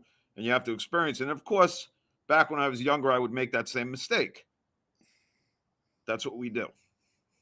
That is, we're hard headed. We're men, Yeah, and true. oftentimes we like to to figure everything out the hard way ourselves. Yes. So who have been some of your, outside of your blenders that you work with very closely, who have been some of your biggest mentors within the cigar world? And don't say Kevin Parro. No, I'm just kidding. I love you, Kamish. Kevin Carroll. I don't I don't know why Listen, I I said love Parro. Kevin. Yeah, but Kamish. I met Kevin during the herps, during the whole herp when everyone was stuck down. COVID, right? COVID, sorry. And we became good friends. But one thing about Kevin, he's straightforward. You might not want to hear what he says. He's got no filter. But you know what? He's a good dude, man. He's genuine. Straight up, he's genuine. We He kind of have is. some of the same background, although he doesn't think we do, but whatever. So who have been some of your biggest mentors outside of your blenders in the cigar world?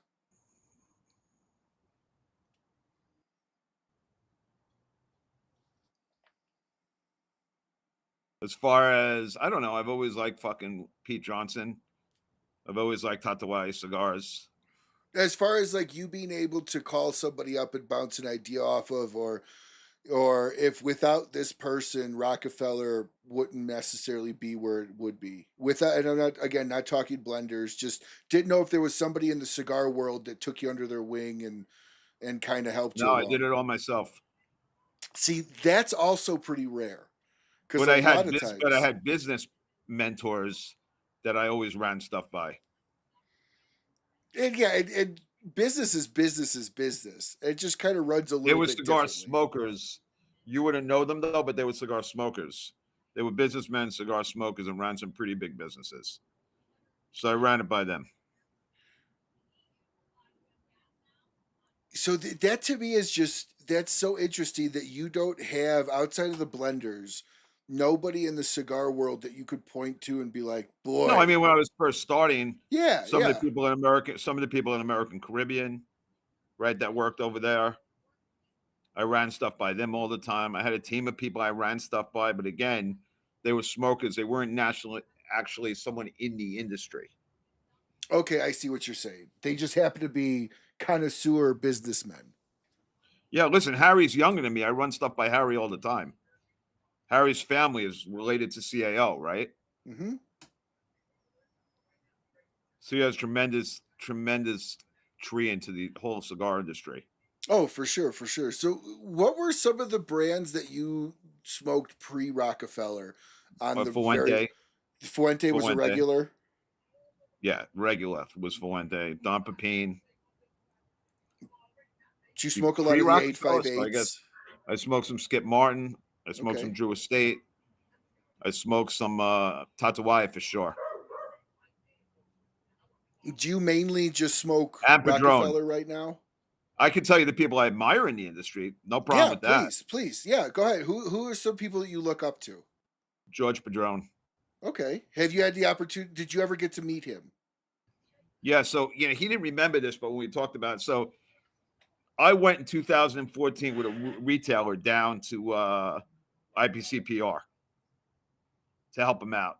Now it's PCA. And he was buying that big cedar box of the 50th. Yeah. And I think Caesar was there, and they were handing out exclusivos. And I said, no, I like the 1926 number one. Wait here. And he gave me the 1926 number one. I thought that was so cool. Fast forward 2017 or 18, he had to sign up for his father to everyone to sign, and he gave me a 1926 number one. And I told him that when I went to his factory in Miami, his warehouse in Miami, his office. And I gave him one of my Gold Series to smoke. Wow. Now, when somebody like that gives you a cigar like that, do you smoke it right away? Like, I would want to leave it in my humidor and like. No, I smoked it right away. You did? I smoked it right away. Do you have? But I never forgot the memory, and it stood out, and the experience was so unbelievable. It made my day. And I was like, and I was 3 years in or 2 years in, and I was like, wow, this is why I love this industry so much. And I used to see Carlito, and he was like larger than life. And I used to see him. We used to raise a lot of money for his family foundation, Hein and Humidor in Long Island. And we used to do a lot of events for him. And he would have these private events with us. And we had one in that Sherman when Michael Herklotz was there, a great guy. And it was just such a good experience. You know, it was just an unbelievable experience. When somebody like that caliber gives you a cigar like that, does that kind of take you back? Because for them, it's just them giving you a cigar. Like it never means as much from the person giving it oftentimes as it does for the person receiving it. So like, did you light that thing right away? Did you kind of sit and stare at it? I'm just like, I have an original apparent. Somebody told me it's the original release of the 50th Padron, and they gave me one like 6 months ago, and I still can't pull myself to smoke it. And the So it was wrapper is like see 1926 through. number one, which I used to smoke that cigar a lot. And he gave it to me. I was looking at it. I was like, wow. It was cool. It was a good experience, man. I had a lot of experiences like that. So that and meeting Carlito was pretty cool. And doing all those family foundations and raising money for him back then was great. So, what are some of your favorite events outside of When I go to TGS? when I go to the DR and I sit with Victor de la Cruz like I did during the pandemic, we sat outside in his balcony with the roosters going off, eating Dominican food, sitting outside there. It was the most unbelievable feeling. It was so good for the soul. I loved it. Loved it. Same way when I go to Nicaragua and I sit with Lolito, Juan Jose, and I'm eating Tip Top chicken. You know what I mean? From fucking Esteli. Now, what have been? For me, it's all about experiences. Sorry to interrupt. Go ahead. No, you're fine. You're fine. Speaking of experiences, what have been some of your most memorable shows that you've done? Now, obviously, TGS is the best show that you'll do. But Abe's good people, bro. love Abe. Love Abe. You know, Abe's one of those You people. know why I like Abe? Because he's business. He's straightforward. He doesn't bullshit. No, He tells no, you how no, it no. is, and I tell him how it is. And that's Yep. why I like Abe. Yeah, that's why we get along too. I've had so many people come up to me and be like, "So I want to ask Abe a question." And I go, "You ask him whatever question you want. Just be prepared. The answer might not be what you want. And guess what? He's still going to say it."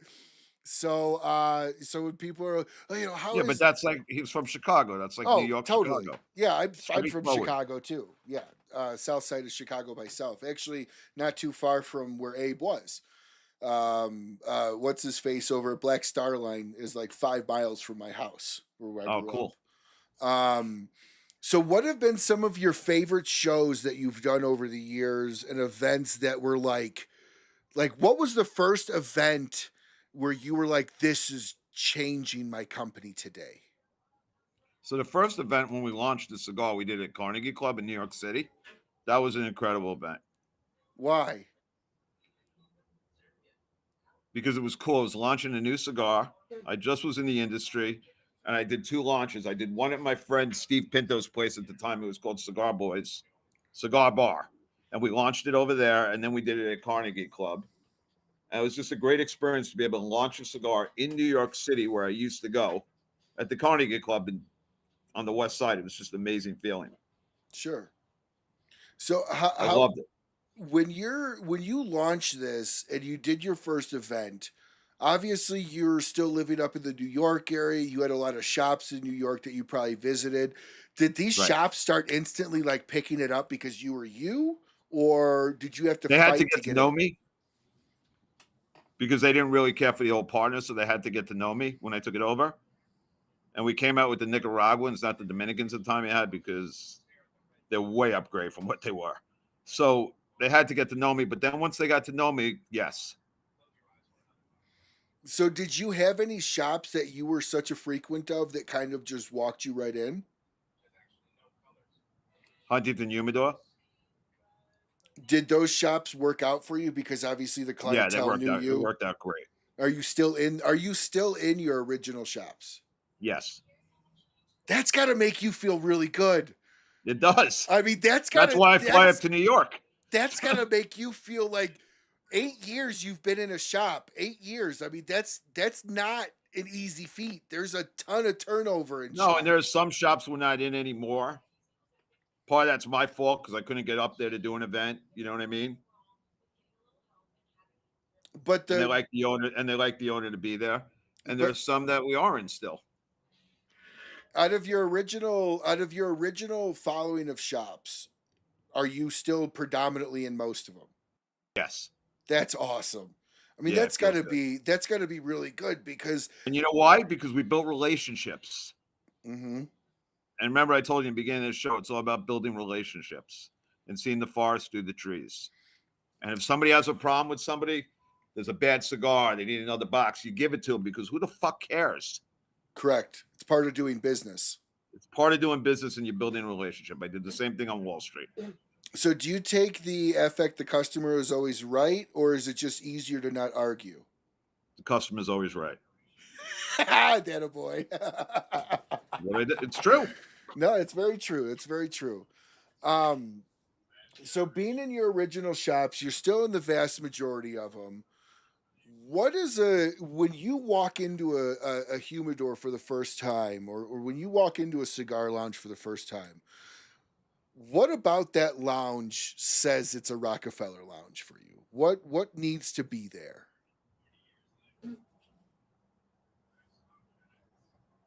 We could, so as long as it's not like a convenience store type of place, we're selling to them. Okay. So you're You know what I mean? not too crazy picky as long as the location is right. That's more for you. I like the old school lounges with the beaten up chairs. You just hang out and have a cigar. But I also like the nice lounges with the bars and everything. You know, I like both. So I'm not that picky, no. So how do you introduce But it's important yourself? that the humidor manager understands my cigar and what it is.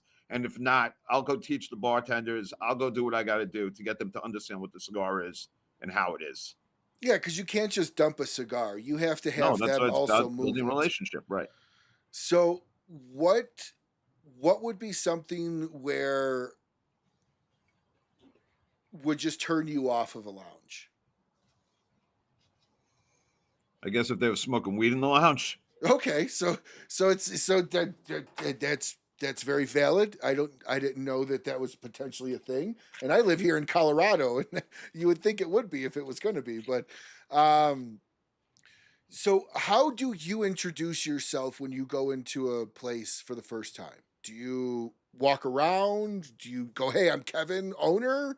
What do you do? It varies. It really does vary. It's I don't know. One lounge I went into, just started smoking cigars there. Was sitting down, smoking, and I go out and get them a couple of cigars. Hey, try these. These are my cigars. If you like them, great. You know what I mean? Listen, we don't expect to be in every fucking lounge. There's no way. And Sure. some lounges aren't fits, right? You go into a Yeah. lounge, Yep. and the guy's got his guard up and he's not ready to take your cigars, or there's not enough space in it. But that's okay. That's okay. That doesn't mean I'm not going back to that lounge, right? Correct. Just It not right takes now. time. Now, do It's built on trust and doing the right thing. And that's what builds relationships. do you go so far as to like you have one lounge and then I know you go to Florida, if lounges are like Starbucks. They're everywhere. It's like every other street corner's got a cigar lounge, I think. You're walking through Miami or someone's rolling something. Not always tobacco, but somebody's rolling something. And do you like oh shoot, where was I going with that? Oh my gosh, where was I going with that? I don't know. It'll come back to me. It'll come back. It was gonna drive me nuts because that was a good question. Come on, Kevin, just answer it for me, will you? What was the shoot? Anyways, I lost my train of thought. That's fine. So as you're getting into obviously doing a whole lot of releases this upcoming year, what's a tobacco you don't work with today that you want to work with at some point? Honduran. Honduran what? Honduran. Anything Hamastron. specific? Okay. Why?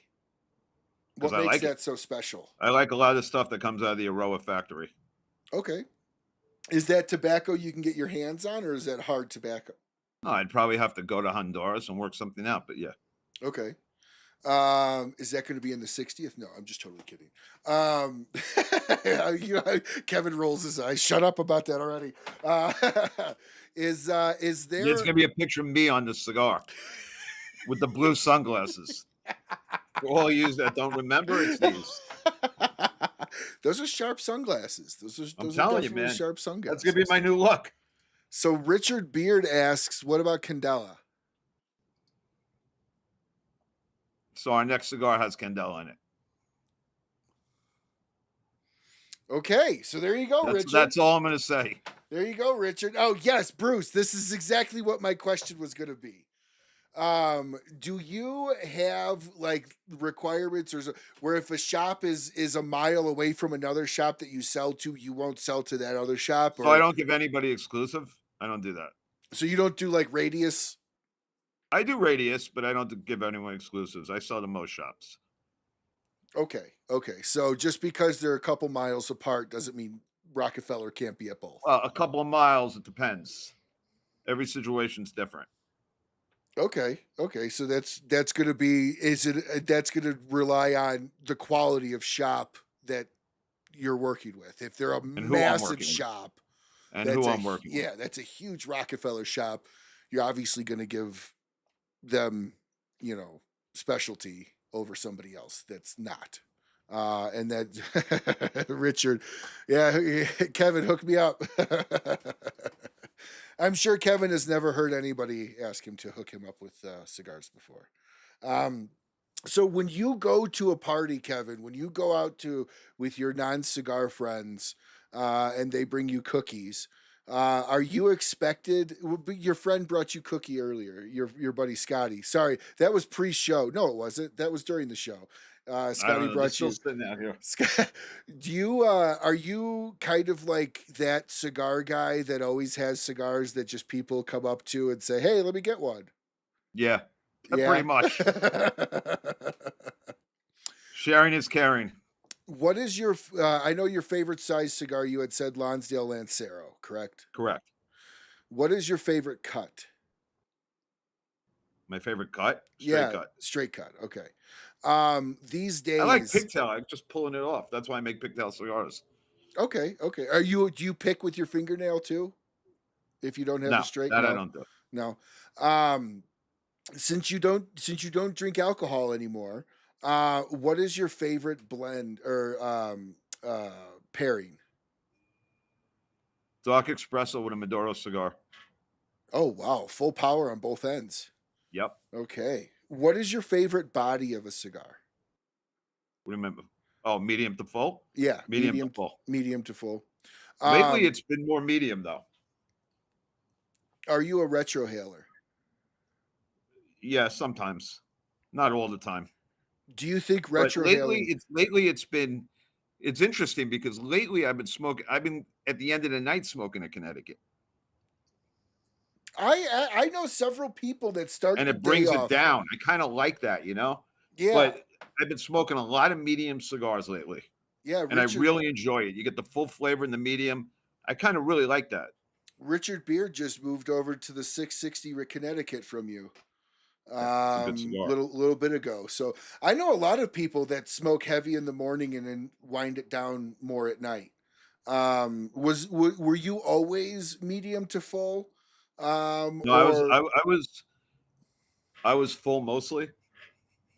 Okay. You know what I mean? You started in the full side. I started medium, mild to medium. I really truly believe that a Connecticut should be mild. A Connecticut shouldn't be, I have all these strong Connecticut's out there. I'm not saying they're bad, but to me, a Connecticut still our number one seller. Most people in this country smoke Connecticut cigars. Whether they're drinking, they're smoking a cigar they never smoked before, they're smoking a Connecticut, right? But at the end of the day, you have your pockets of people who love strong cigars, and you have your pockets of people who love medium cigars. I try to move people over from Connecticut to medium before they go anywhere near a full cigar. And again, Maduro means ripe. So that doesn't necessarily mean it's strong. It means what's in it's strong. What's how much Ligero's in it, or how strong the Visa leaf is. You know what I mean? And Dominican Ligeros are less stronger than Nicaraguan Ligeros. So it all varies. For me, I like smoking mediums to fulls now, not just straight full. No, I'm a fuller body guy. Are you a big pepper fan? Sometimes depends on my mood. Depends on your mood. So, what you had said about retrohaling, do you think retrohaling is kind of a requirement to fully get a complexity of a cigar? You get a lot more notes putting it through your nose. Yeah. So, do you try to retrohale? I know people that try to do it every third at least once at a minimum. Yeah, about that. So, about 3 times, 4 times a stick. Yeah.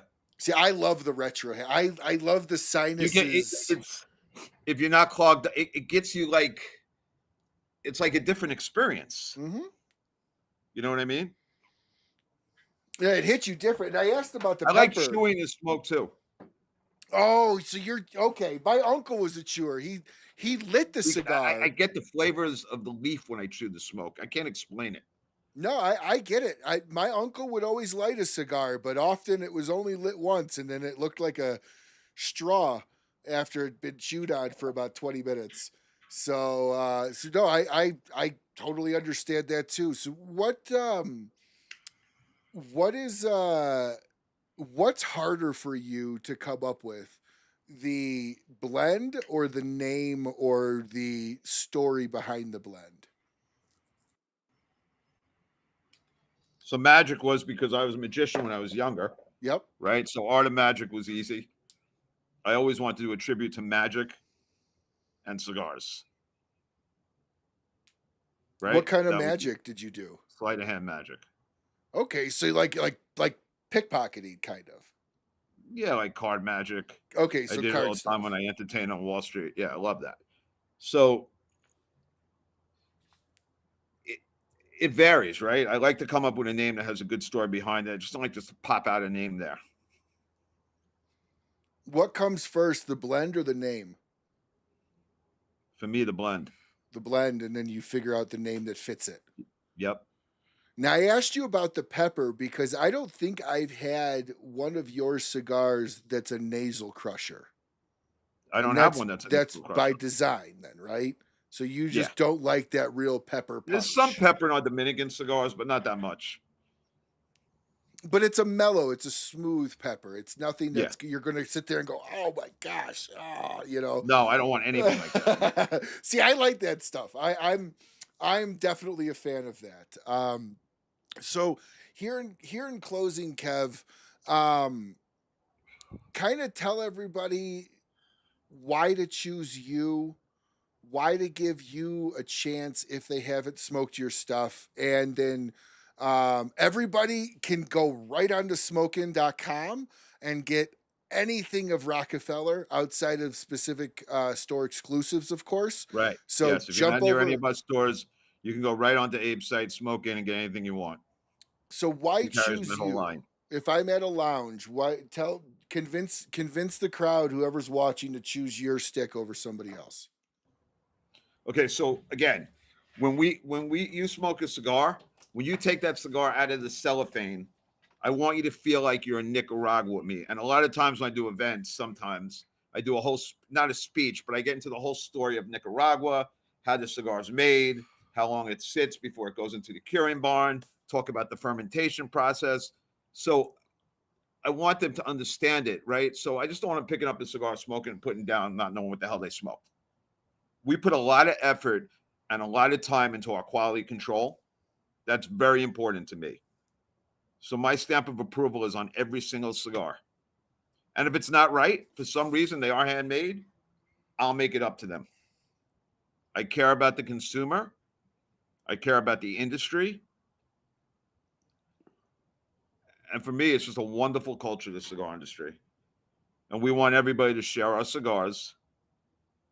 And if you have any questions, please, I'm very easy to get a hold of. You can always reach out to me on social media. That's why you should try our cigars. And we have a little bit of something for everybody. And guys, while you're waiting and while you're on smoking, looking through Rockefeller, do yourself a favor, buy a ticket to TGS, go and meet Kevin in person. Oh, absolutely. Kevin's a riot. And so definitely he's got a great tabletop style lighter that he's given away with every box. I can't believe you don't even got to buy 2 or 3 boxes. You should buy the one. One box. Obviously, buy more than one. Because this is a great brand. Kevin's just got a lot of love and passion for this industry. And he's one of the guys that would give you a shirt off your back if he felt it would help you out. 100%. And he's been a great friend of the show. We've had some mishaps around getting him on, but I'm so happy we have him on. Me too. And yes, Kev, please come back for any releases you're doing next year. Let's set something up for you to come back for that, and we can kind of go through that. And is there anything else that you wanted to say kind of before we end the show here? No, it's great. Thanks for having me on. It was a good time. Absolutely. Fantastic. Thank you so much, Kevin. Yes, Richard. Thank you, brother. Kevin is a stand-up guy. That is for true. The one thing I can say about Kevin, there's no lying in him. He might tell you something you don't want to hear, but it ain't a lie. That's true. So thank you so much, Kevin, very much for coming on tonight. Everyone, check out Rockefeller Cigars. Jump over to smokin.com. Do yourself a favor. Buy several boxes. Every one of his cigars that I have tried is box worthy. So I'm just going to go ahead and say it. So just buy a box of it. And if you don't like it, reach out to me and we'll work something out. But in all honesty, Kevin's cigars are box worthy. Don't waste your time on a 5-pack because you're just going to pay shipping twice. Do yourself a favor and just get it done right the first time. Buy a full box. Check him out. Go to TGS. Say hi to him. Get yourself a lighter. And to everybody that sponsors this show, thank you so much. Support all the brands that make this show remotely possible.